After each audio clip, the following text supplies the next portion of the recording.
This is Alice Cyber, a very kind and decent young woman. Alice recently began using an anonymous microblogging application called QuickQuack, which is very popular with the students at her school. Normally, QuickQuack users mostly quack playful and relatively benign messages.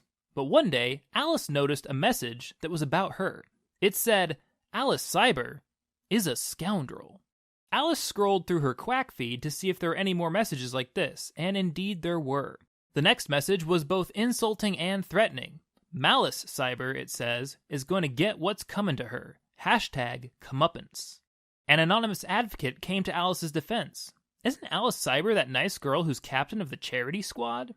But the threatening messages only became more frightening. Well, pretty soon, Malice is going to be the captain of the bleeding out squad, if you know what I mean.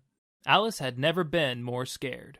But these messages were anonymous. What could Alice do? Well, with her parents' help, Alice got a hold of Detective Dawn, and Detective Dawn got down to business. She began by obtaining the warrants necessary to access the records from QuickQuack.